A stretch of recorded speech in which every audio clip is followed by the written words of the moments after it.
현대 팝 음악과 첨단 기술로만 알고 있던 나라에서 어떻게 이런 오래되고 엄청난 것이 나올 수 있지? 이건 말도 안 돼. 유럽 중심의 역사관이 단 하루 만에 무너지는 순간을 직접 목격할 수 있는 스토리가 준비되어 있습니다. 한국의 놀라운 발명이 서서히 세계 곳곳에 알려지고 있는데요. 한 이탈리아 기자의 인생 시각을 완전히 바꿔놓은 무언가가 기다리고 있습니다. 우리만 알던 그 놀라운 보물이 얼마나 대단한지 지금부터 확인해보세요. 안녕하세요. 저는 알렉스라고 하는 이탈리아에서 온 젊은 기자예요. 어릴 때부터 저는 역사와 예술, 그리고 우리나라의 오래된 책들을 정말 좋아했어요. 아름다운 건축물과 고대 유적들로 가득한 도시에서 자랐고, 이탈리아 유산과 르네상스의 위대한 예술에 대해 큰 자부심을 느꼈어요. 그런데 어느 날 예상치 못한 일이 일어나서 제가 알고 있던 역사관이 완전히 달라지게 되었어요. 국제역사학술대회에 도착했을 때 날씨는 화창하고 서늘했어요. 저는 기대와 약간의 긴장감을 느끼고 있었는데 왜냐하면 무엇을 기대해야 할지 몰랐기 때문이에요. 여러 나라의 위대한 학자들이 흥미로운 주제로 강연을 한다는 소문을 들었거든요. 저는 큰 만원 강당에 앉아 각 연사분들이 지식을 나누실 때 귀 기울여 듣고 있었어요. 마침내 다음 강연 시간이 되자 다정해 보이는 한 남자분이 무대에 올라오셨어요. 그분의 이름은 이 박사님이셨고 한국인 역사학자이셨어요. 이 박사님의 눈은 흥분으로 반짝이고 있었어요. 이 박사님께서는 강연을 시작하시며 직지라는 아주 특별한 책에 대해 말씀해 주셨어요. 저는 집중해서 들었는데 직지가 세계 최초로 금속 활자로 인쇄된 책이라고 설명하셨어요. 그 책은 1377년에 만들어졌고 유럽에서 구텐베르크가 유명한 인쇄 혁신을 일으키기 거의 200년 전에 제작되었다고 하셨어요. 처음에는 저는 혼란스럽고 약간 의심이 들었어요. 어떻게 내가 현대 팝 음악과 첨단 기술로만 알고 있던 나라에서 이렇게 오래되고 중요한 것이 나올 수 있겠지? 라고 생각했어요. 이 박사님께서는 아주 명료하고 친근한 목소리로 말씀하셨어요. 모든 사람이 이해하기 쉬운 단어들을 사용하시면서 설명해 주셨죠. 말씀을 듣고 있는 동안 제 머릿속에는 고대 인쇄 기계와 작은 금속, 활자들의 이미지가 선명하게 그려지고 있었어요. 오랜 옛날 작은 작업실에서 숙련된 장인들이 한 글자 한 글자 정성껏 만들어가는 모습이 눈앞에 스쳐 지나갔어요. 그분의 말씀은 마치 생생한 그림을 그리듯이 다가왔고 저는 마치 그 옛 작업실에 서서 역사가 제 눈앞에서 펼쳐지는 것을 직접 보고 있는 것만 같았어요. 놀라움과 함께 저는 무척이나 궁금해졌어요. 그래서 손을 들고 박사님, 어떻게 직지가 정말 1377년에 만들어졌는지 알 수 있었습니까? 라고 여쭤보았어요. 그러자 이 박사님께서는 미소를 지으시며 고개를 끄덕이셨고 마치 제 질문을 예상하셨던 것처럼 보였어요. 여러 문서와 유물들이 그 책의 나이를 증명해주고 있다고 설명해 주셨고 지금은 유명한 박물관에 소장되어 있으며 전 세계 전문가들에게 인정받고 있다고 말씀해 주셨어요. 저는 심장이 두근거리며 그 말씀을 들었어요. 그동안 저는 위대한 발명이 오직 유럽, 특히 제 모국 이탈리아에서만 나오리라 믿고 있었는데 이 이야기는 제가 알고 있던 모든 것을 도전하게 만들었어요. 강연이 끝난 후 강당은 웅성거리는 소리와 속삭임으로 가득 차 있었어요. 많은 학생들이 서로 놀라움에 눈을 맞추고 있었어요. 저는 마치 비밀스러운 발견의 일부가 된 것 같은 기분이 들었어요. 강당을 천천히 빠져나가면서도 이 박사님의 말씀을 계속 곱씹고 있었어요. 제가 별로 알지 못하던 한국이라는 나라가 이렇게 오래되고 놀라운 발명을 했다는 생각이 저를 더욱 궁금하게 만들었어요. 저는 더 알고 싶었어요. 제 역사관이 너무 좁았던 것 같았어요. 그래서 저는 이 박사님께 직접 말씀을 드리기로 했어요. 약간 설렘에 손이 떨리면서 다가가 이 박사님, 강연 정말 훌륭했습니다. 한국이 인쇄 역사에서 이렇게 중요한 역할을 했다는 사실을 전혀 몰랐어요. 좀 더 자세히 말씀해 주실 수 있으실까요? 라고 여쭤보았어요. 제 진심 어린 관심을 보시고 이 박사님의 미소는 더욱 넓어지셨어요. 이 박사님께서는 평이한 말투로 다시 직지의 이야기를 풀어 설명해 주셨고 강연에서 다루지 않았던 추가적인 세부 사항들도 함께 공유해 주셨어요. 그 발명이 가능하게 된 전통과 문화, 그리고 열심히 일한 사람들에 대해 말씀해 주시자 저는 마치 한마디 한마디가 새로운 세계로 들어가는 문을 열어주는 것 같았어요. 그 순간 저는 역사가 놀라움으로 가득 차 있음을 깨달았어요. 어느 나라도 크기나 특성이 다르더라도 저마다의 보물을 가지고 있다는 사실을 보게 되었어요. 제 마음은 한국에 대한 흥분과 존경으로 가득 찼어요. 저는 이 아름다운 나라와 그 문화, 그리고 고대의 비밀들에 대해 더 알아보고 싶었어요. 그 강연은 제 인생을 영원히 바꿀 여정의 시작에 불과했어요. 그날 학술대회를 떠나면서 저는 마치 모험과 경이로움으로 가득 찬 이야기 속으로 걸어 들어가는 듯한 기분이 들었어요. 더 많은 질문을 던지고 한국이 세상에 미친 영향에 대해 상상도 못했던 방식으로 알아보고 싶었어요. 이제 저는 위대한 역사가 오직 유럽에서만 나온다고 믿던 사람이 아니었어요. 저는 한국의 놀라운 과거의 진실을 밝히기 위해 호기심 많은 여행자로 변해 있었어요. 그 놀라운 강의 이후로 제 머릿속은 질문과 설렘으로 가득했어요. 이 박사님께서 들려주신 직지 이야기와 한국이 지금까지 제가 몰랐던 비밀스러운 역사의 한 부분을 가지고 있다는 사실이 계속 떠올라서 저 스스로 이 놀라운 나라를 직접 보고 느껴보고 싶었어요. 그래서 바로 그 자리에서 한국행 항공권을 예약하고 모든 것을 바꿔놓을 여행을 준비하게 되었어요. 이탈리아를 떠난 날 제 마음은 여러 감정이 뒤섞여 있었어요. 익숙한 고향을 떠난다는 생각에 긴장했지만 앞으로 펼쳐질 모험에 대한 기대감에 들떠 있었어요. 카메라와 노트북 그리고 서울의 지도를 챙기며 제가 볼 모든 순간과 디테일을 기록하고 싶었어요. 비행기가 이륙할 때 창밖으로 구름을 바라보며 한국에서 기다리고 있을 여러 이야기들을 상상하고 있었어요. 인천국제공항에 도착했을 때 저는 깨끗하고 밝으며 현대적인 환경에 넋을 잃었어요. 제가 익숙했던 것과는 달리 모든 것이 새롭고 정돈되어 있었어요. 따뜻한 미소와 친절한 안내로 여행객들을 도와주는 공항 직원들의 모습을 보며 이곳의 분위기는 너무나도 환영받는 느낌이었어요. 저는 이미 다른 세상으로 첫 발을 내디뎠다는 기분이 들었어요. 착륙 후 얼마 지나지 않아 저는 서울에서 제 안내자 역할을 해주실 대학생 민호 씨를 만났어요. 민호 씨는 아주 친절하고 에너지 넘치셨어요. 서울에 오신 것을 환영해요, 알렉스 씨. 우리나라를 소개해드릴 생각에 정말 기뻐요. 라고 큰 미소와 함께 인사를 해주셨어요. 그분의 목소리는 친근하고 밝았으며 저는 금세 편안함을 느끼게 되었어요. 민호 씨는 캐주얼한 셔츠와 청바지를 입으셨고 고향에 대한 자부심이 반짝이는 눈빛을 보이고 계셨어요. 저는 그분이 한국의 멋진 점들을 공유하는 데에 진심이었음을 느낄 수 있었어요. 저희의 첫 여정은 서울 중심부로 향하는 버스 탑승이었어요. 이동하는 동안 창밖을 바라보며 옛것과 새것이 어우러진 풍경을 보게 되었어요. 햇빛 아래 반짝이는 현대적인 고층 빌딩들이 있는 사이로 곡선 지붕과 아름다운 장식이 있는 전통 건물들이 자리 잡고 있었어요. 거리에는 사람들이 북적였고 모든 모퉁이마다 이야기가 담겨 있는 것 같았어요. 저는 마치 로마의 역사적인 거리를 보는 것과 비교하게 되었지만 이곳 서울에서는 역사 자체가 살아 숨쉬며 또 다른 생동감을 주고 있었어요. 버스 안에서 민호 씨는 여러 가지를 설명해 주셨어요. 몇몇 건물들이 수백 년 된 유산으로서 한국의 과거를 기리기 위해 정성스럽게 보존되었다는 사실을 이야기해 주셨어요. 저는 민호 씨의 간단한 이야기들을 귀 기울여 들으면서 한국을 새로운 놀라움이 기다리고 있는 땅으로 느끼기 시작했어요. 첫 번째 정차장에 도착했을 때 한적한 거리에 위치한 작은 박물관에서 저는 설렘과 경이로움을 동시에 느끼게 되었어요. 박물관에는 오래된 도구들과 유물들, 그리고 직지 인쇄에 사용된 금속 활자 조각들까지 전시되어 있었어요. 민호 씨와 함께 전시물을 둘러보면서 그분은 각 유물에 대해 쉽게 이해할 수 있도록 설명해 주셨어요. 옛날 인쇄기 존재 이전에 지식을 널리 퍼뜨렸던 도구들이 어떻게 사용되었는지 설명하실 때 저는 마치 금속이 딸랑딸랑 울리는 소리와 오랜 시간 동안 분주하게 일하던 장인들의 모습을 상상하게 되었어요. 박물관의 모든 구석구석에는 과거의 이야기가 담겨 있었어요. 저는 사진을 많이 찍고 노트에 여러 가지를 적었어요. 특히 손으로 금속 활자를 만드는 과정을 보여주는 전시물이 제 마음을 사로잡았어요.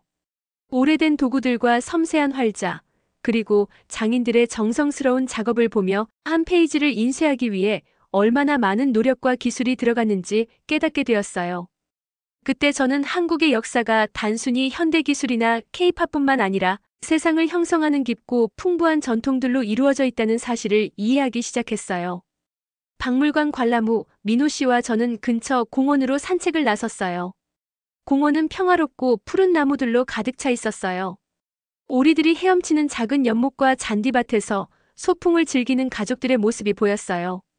저는 분주한 도시와는 다른 이 조용하고 자연스러운 공간에서 마음이 편안해지고 행복해졌어요. 민호 씨는 한국의 일상생활과 사람들이 현대 발전과 전통 뿌리를 얼마나 소중히 여기는지에 대해 이야기해 주셨어요. 그분의 말은 간단하지만 깊은 의미가 담겨 있었고 한 걸음 한 걸음마다 이곳과 점점 더 가까워지는 느낌을 받게 되었어요.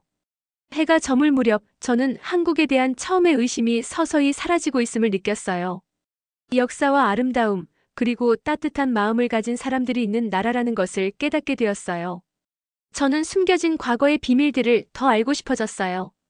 민호 씨의 한마디 한마디가 앞으로 펼쳐질 모험에 대한 기대감을 더욱 키워주고 있었어요.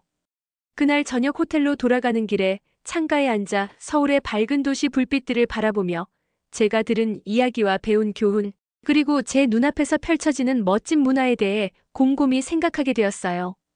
이 여행은 이제 막 시작되었고 앞으로 한국의 놀라운 유산을 더 많이 탐험할 준비가 되어 있었어요. 그 순간 저는 미소 지었어요. 한국은 결코 신비롭거나 낯선 곳이 아니라 경이로움과 따뜻함이 있는 나라라는 것을 깨달았어요. 역사 깊은 계곡만큼이나 깊고 도시 불빛만큼이나 빛나는 역사를 가진 나라였어요. 저는 열린 마음과 호기심 가득한 마음으로 이 모험의 모든 부분을 받아들일 준비가 되어 있었어요. 제 한국에서의 새로운 삶은 이제 막 시작되었고 내일이 가져다줄 또 다른 이야기가 기다리고 있었어요. 오늘 저는 민호 씨와 함께 작은 박물관을 방문했어요. 마치 타임머신을 타고 옛 시대로 들어간 듯한 기분이 들었어요. 박물관은 크지 않았지만 모든 방마다 한국의 옛 역사를 이야기해주는 오래된 물건들이 가득했어요. 저는 천천히 걸으며 모든 디테일을 음미하고 있었어요. 마치 역사의 한가운데를 함께 걷고 있는 듯한 느낌이 들었어요. 박물관에 들어서자 가장 먼저 느낀 것은 고요한 분위기였어요. 조명은 부드럽게 비추고 있었고 전시물들은 나무 테이블 위에 정성스럽게 배치되어 있었어요. 여러 오래된 도구들과 문서들이 보였어요. 민호 씨는 이 물건들이 옛날의 직지와 같은 책들을 만드는데 사용되었다고 설명해 주셨어요. 저는 모든 것이 손으로 만들어졌던 시절의 모습을 상상하며 귀 기울여 듣고 있었어요. 가장 인상 깊었던 부분 중 하나는 금속 활자 전시였어요.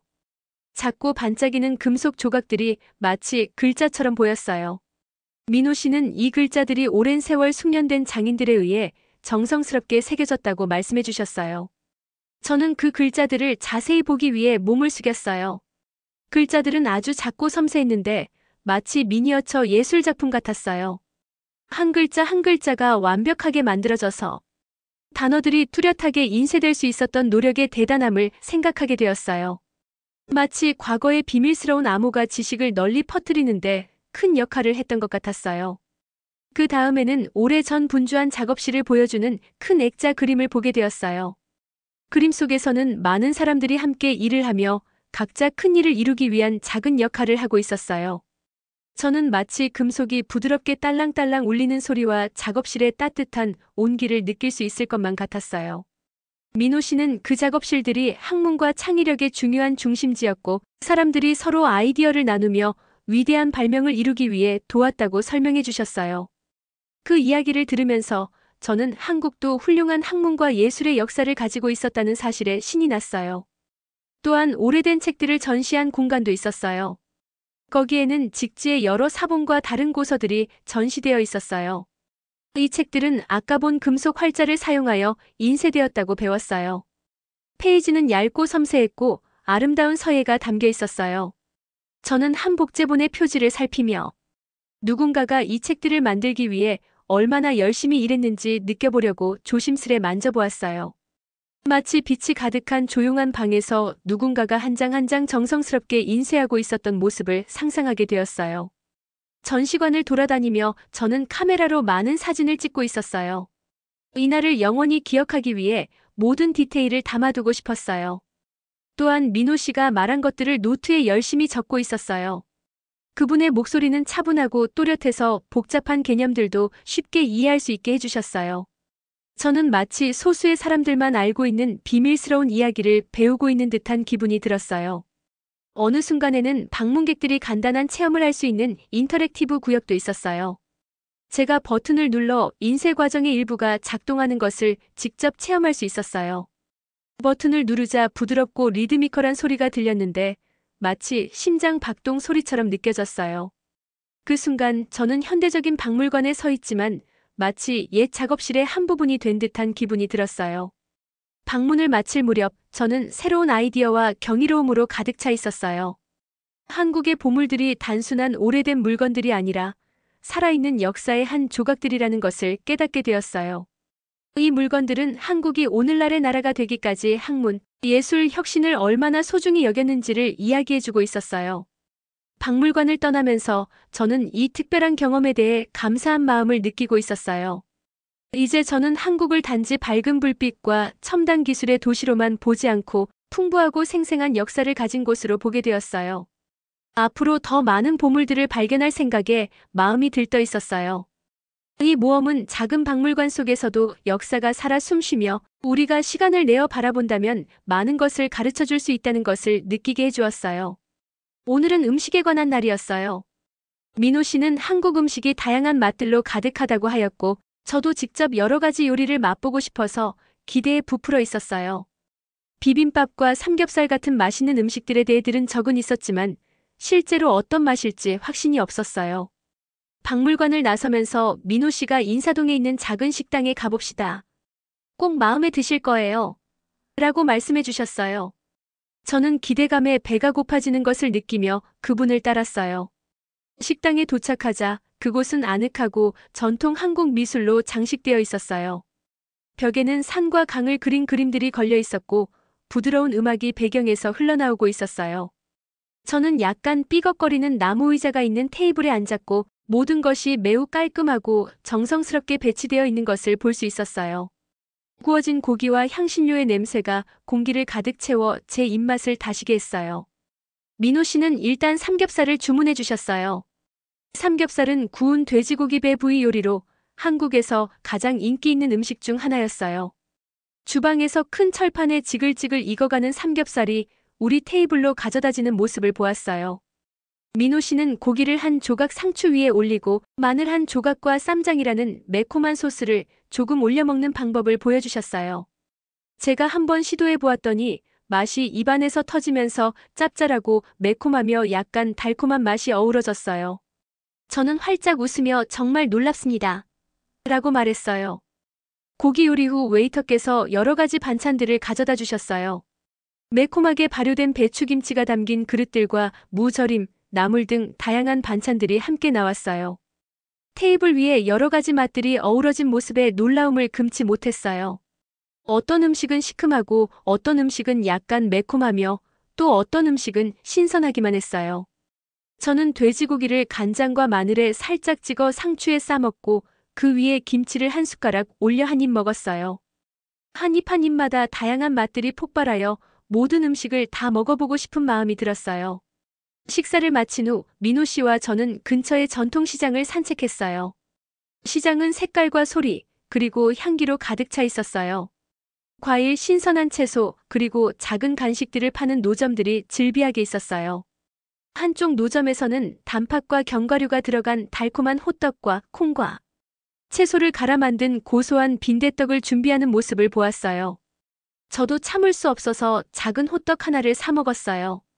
따뜻하고 달콤하면서도 겉은 바삭하고 속은 부드럽게 늘어지는 느낌이었어요. 마치 호떡이 제 마음속 깊은 곳을 따뜻하게 감싸주는 듯 했어요. 어느 한 노점에서는 친절한 상인분께서 매콤한 떡볶이 한 그릇을 권해주셨어요. 떡볶이는 쫄깃한 떡에 걸쭉하고 매콤한 소스가 어우러진 음식이었어요. 소스를 맛보자 약간 눈물이 날 정도로 매웠지만 상인분께서 이 맛은 인내심을 기르는데 도움이 됩니다. 라고 웃으시며 말씀해 주셔서 저도 함께 웃었어요.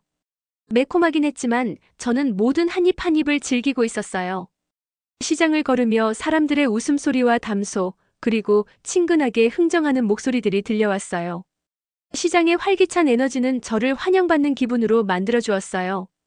저는 한국 음식이 단순히 맛있는 것을 넘어 사람들이 함께 모여 이야기를 나누고 웃음과 전통을 공유하는 소중한 매개체라는 것을 깨닫게 되었어요. 하루가 끝날 무렵 저는 음식으로 가득 찬 것뿐만 아니라 새로운 맛과 친절한 사람들을 만난 풍부한 경험으로 마음이 가득 찼어요. 제 미각도 자신만의 모험을 즐기고 있었고 앞으로 한국이 선사할 또 다른 맛있는 놀라움들이 무엇일지 기대에 부풀어 있었어요. 이곳의 모든 식사가 하나의 이야기를 담고 있다는 사실을 알고 각 요리 뒤에 숨은 역사와 사랑을 더 알고 싶어졌어요. 오늘은 배우고 새로운 아이디어를 발견하는 하루였어요. 저는 아직 경험해보지 못한 한국의 또 다른 면을 보려고 아침 일찍 일어나 있었어요. 민호 씨가 분주한 도심 한가운데 있는 고요한 사찰을 방문할 것이라고 말씀해 주셨어요. 저는 사찰에 가본 적이 없었기에 사찰 생활이 서울의 빠른 리듬과는 어떻게 다를지 궁금해졌어요.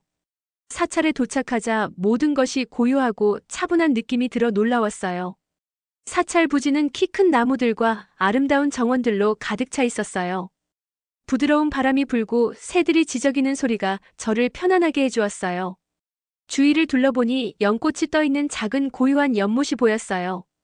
이 분위기는 전에 봤던 분주한 거리나 시장과는 완전히 달랐어요. 민호 씨는 한국 사람들은 마음의 평화를 찾고 인생의 중요한 것들을 생각하기 위해 사찰을 자주 찾는다고 설명해 주셨어요. 사찰 체험은 사람들이 속도를 늦추고 내면의 소리에 귀 기울일 수 있는 기회라고 말씀해 주셨어요. 저는 이 기회를 통해 한국 문화를 더 깊이 배우고 전통이 바쁜 삶에 어떻게 균형을 가져다 주는지 이해할 수 있을 것 같아 기대에 차 있었어요. 사찰 내부에서는 몇몇 방문객들과 함께 사찰 생활의 간단한 규칙을 배우는 시간을 가졌어요. 한 다정한 스님께서 우리를 맞아주시며 예의의 표시로 올바르게 절하는 법을 가르쳐 주셨어요. 처음에는 어색했지만 열심히 따라하려고 노력하고 있었어요. 스님께서 따뜻한 미소와 또렷한 설명으로 저를 반겨주시자 마음이 편안해졌어요. 그 후 저희는 나무 바닥에 앉아 짧은 명상 시간을 가졌어요. 저는 눈을 감고 부드러운 종소리를 들으며 있었어요. 처음에는 분주한 도시와 여행 중 본 신나는 일들에 대한 생각들로 머리가 가득했어요. 하지만 서서히 마음이 차분해지기 시작했어요. 제 호흡의 평화로운 리듬과 주변의 고요함을 느끼며 마치 시간이 느리게 흐르는 것 같은 느낌이 들었어요. 잠시 동안 모든 걱정을 잊고 그 고요함을 즐기고 있었어요. 명상 후 저희는 자연 재료를 사용해 간단한 공예품을 만드는 워크숍에 참여했어요. 저는 손으로 작은 종이 장식을 만들어 보았어요. 선생님께서 각 단계를 쉽고 분명하게 설명해 주셨고 저는 그 순간순간을 즐기고 있었어요. 제가 만든 작은 작품을 보며 뿌듯함을 느꼈고 새로운 기술을 배우는 것이 얼마나 즐겁고 보람된 일인지 다시 한번 깨닫게 되었어요. 민호 씨와 저는 사찰 생활과 서울 같은 분주한 도시 생활의 차이에 대해 이야기를 나누었어요. 민호 씨는 도시는 에너지와 흥분으로 가득 차 있지만 사찰은 재충전하며 내면의 힘을 찾는 장소라고 말씀해 주셨어요. 그 말을 들으면서 인생에서 바쁜 순간과 고요한 순간 모두가 소중하다는 사실을 깨닫게 되었어요. 각각이 우리 자신을 이해하는 데 도움을 준다는 생각이 들었어요. 오후 늦게쯤 저희는 사찰 근처의 전통 찻집을 방문했어요. 찻집은 작고 아늑하며 부드러운 조명과 편안한 방석들이 있었어요. 저는 자리에 앉아 녹차 한 잔을 주문했어요. 녹차는 부드럽고 약간 달콤한 맛이 났고 제 속을 따뜻하게 해주었어요. 찻잔에 도자기로 물을 따르는 부드러운 소리를 들으며 그 고요한 분위기 속에 특별한 무언가의 일부가 된 듯한 기분이 들었어요. 저는 민호 씨와 함께 배우고 성장하는 것이 인생의 중요한 부분이라는 이야기를 나누었어요. 고향 이탈리아에서는 예술과 역사에 집중하는 반면 조용한 성찰의 순간에는 크게 신경 쓰지 못할 때가 많았다고 말씀드렸어요.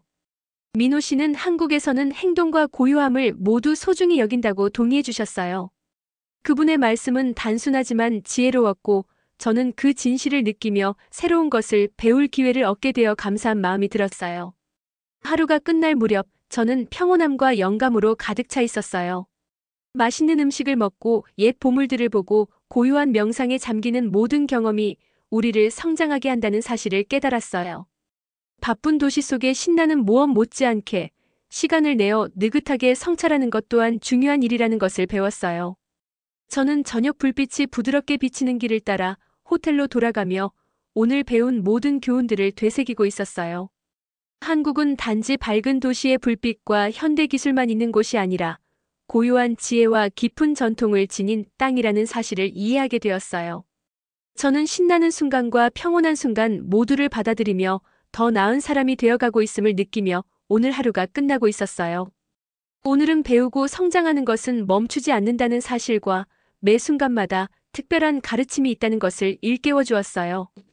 오늘은 제 한국 모험의 마지막 날이었어요. 기분이 행복하기도 하고 조금은 슬프기도 했어요. 행복했던 이유는 민호 씨라는 진정한 친구를 만나고 많은 것을 배웠기 때문이고, 슬펐던 이유는 이 멋진 나라가 그리울 것을 알았기 때문이었어요. 저는 마지막 날의 모든 순간을 기억하고 싶어 아침 일찍 일어나 있었어요. 민호 씨와 저는 예책 직지와의 인연이 깊은 도시 청주를 방문하기로 계획했어요. 청주에 도착하자 저는 깊은 역사의 감동을 받았어요. 오래된 돌 건물들과 넓은 공원, 그리고 방문객들이 직지에 사용된 금속 활자 만들기를 체험할 수 있는 작은 작업실도 보였어요. 저는 한국의 놀라운 옛 역사에 관한 모든 이야기들이 떠올라 있었어요. 한 조각의 금속 활자를 살피며 오래전 장인분들이 정성껏 만들어주셨던 모습을 상상하고 있었어요. 민호 씨는 저를 직지와 옛 인쇄에 관한 작은 박물관이 있는 아름다운 공원으로 안내해 주셨어요. 그 박물관에서 저는 옛날 인쇄 과정이 어떻게 이루어졌는지를 보여주는 전시들을 보았어요. 민호 씨가 친근하고 또렷한 말투로 한국의 발명이 어떻게 많은 사람들에게 지식을 전파했는지 설명해 주셨어요. 그분의 한마디 한마디가 저를 이 나라와 더욱 깊게 연결해주는 느낌이 들었어요. 한국이 세상에 이렇게 중요한 선물을 주었다는 사실이 자랑스러웠어요. 박물관을 나온 후 민호 씨와 저는 공원에 있는 작은 시냇가를 따라 고요한 산책을 했어요. 물은 부드럽게 흘러내렸고 맑은 물 위로 형형색색의 물고기들이 헤엄치는 모습이 보였어요. 그때 저희는 제 체류 동안 겪은 모든 경험들에 대해 이야기를 나누고 있었어요. 민호 씨는 이탈리아와 고향에서 좋아하는 장소들에 대해 물으셨고, 저는 로마의 고대 유적들과 르네상스 시대의 아름다운 예술에 대해 말씀드렸어요. 우리나라들은 다르지만 역사의 깊이와 예술에 대한 사랑을 함께 나누고 있음을 깨달았어요. 이 우정이 서로 다른 문화를 이해하고 과거를 배우려는 열정 위에 세워졌음을 느끼고 있었어요. 시간이 지나 저녁이 되어 저희는 한강가에 있는 매력적인 식당에서 작별 만찬을 즐겼어요. 식당은 따뜻하고 아늑했으며 부드러운 조명과 넓은 창문으로 한강이 잔잔하게 흐르는 모습이 보였어요. 도시의 불빛들이 물에 반사되어 마치 반짝이는 별들의 바다처럼 보였는데 마치 동화 속 한 장면에 있는 것 같았어요. 만찬 시간 동안 민호 씨와 저는 웃으며 좋은 추억들을 나누었고 거리가 멀어도 꼭 연락하자는 약속을 했어요. 저녁이 끝나갈 무렵 저희는 한강변을 따라 걸었어요. 밤은 서늘하고 고요했고 부드럽게 흐르는 물소리와 멀리서 들려오는 사람들의 목소리가 평화로운 분위기를 자아내고 있었어요. 그러다 민호 씨께서 잠시 멈추시고 깔끔하게 포장된 작은 선물을 건네주셨어요. 제가 조심스레 포장을 풀어보니 전통 한지로 만든 노트가 들어있었어요. 노트 표지에는 아름다운 무늬들이 새겨져 있었고 이 노트가 제가 지금까지 본 멋진 것들과 배운 것들을 기억할 수 있도록 도와주기 위한 특별한 선물임을 알 수 있었어요. 저는 민호 씨의 친절에 감동하여 진심으로 감사드렸어요. 기차역에 도착하기 전 저희는 마지막으로 함께 사진 한 장을 찍었어요. 도시의 밝은 불빛을 배경으로 부드럽게 흐르는 강물 옆에 나란히 서 있는 그 순간이 영원히 제 마음속에 남을 것 같았어요. 이곳에서 쌓은 추억과 우정이 오랫동안 제 마음을 따뜻하게 해줄 것임을 느끼고 있었어요. 서울로 돌아가는 차에 오르며 저는 마지막으로 창밖을 바라보았어요. 고요한 박물관에서 옛 보물들을 발견했던 순간부터 분주한 시장에서 맛있는 음식을 즐기고 평화로운 사찰에서 명상하며 새로운 친구와 이야기를 나눈 모든 모험들이 떠올라 있었어요. 제 한국 여행은 저를 많은 면에서 변화시켰어요. 때로는 새로운 장소를 보는 것뿐만 아니라 사람들과의 인연을 쌓고 그들의 역사와 문화를 배우는 것이 여행의 가장 큰 즐거움이라는 것을 깨달았어요. 저는 희망과 약간의 슬픔이 섞인 미소를 지으며 언젠가 이 아름다운 나라를 다시 방문하여 더 많은 것을 배우겠다고 약속했어요. 여기까지입니다. 이 이야기를 듣고 어떤 느낌이 드셨나요? 여러분의 소중한 생각을 댓글로 남겨주시고 이 사연의 감동을 주변 친구들과 가족에게도 공유해주세요. 여러분의 이야기 하나하나가 우리 모두에게 큰 힘이 됩니다. 그리고 구독, 좋아요, 알림 설정 한 번만 눌러주시면 더 많은 감동의 이야기를 전하는데 큰 힘이 됩니다. 지금까지 동감할 수 있는 이야기, 감동동감이었습니다. 오늘도 행복한 하루 보내세요.